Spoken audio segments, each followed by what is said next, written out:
My first question is coming from Doug McCready. That's at DG McCready on Twitter. Do the Lions need to be the number one seed to make the Super Bowl? My answer to that question, Doug, would be no. Would it help? Yeah. I think that's one of the more difficult environments for any team to play in the NFL. I would tell you that over the years, with the new domes that have come in Minnesota and Dallas and Indianapolis, a lot of these places are so cavernous that they don't trap the sound the same way the old Metrodome did, or the old Silverdome did, or the old Hoosier Dome did, the RCA Dome, as it was known at the end. So, you don't have a lot of environments like that anymore. But I think Ford Field, because of the structure of it, because it's so tight, does get like that. It's a very, very loud environment. It can be an intimidating environment, and it's certainly a huge advantage.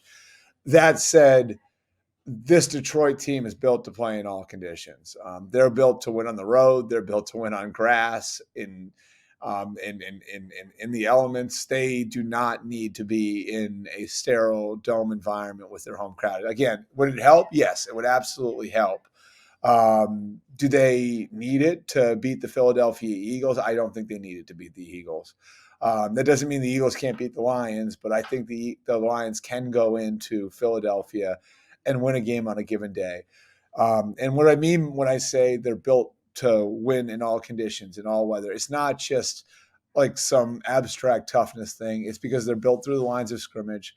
They're very sturdy up front. They will be sturdier as they get healthier on the defensive line. And everybody knows what their offensive line is with Penei Sewell and Frank Ragnow and Taylor Decker and all of those guys up front.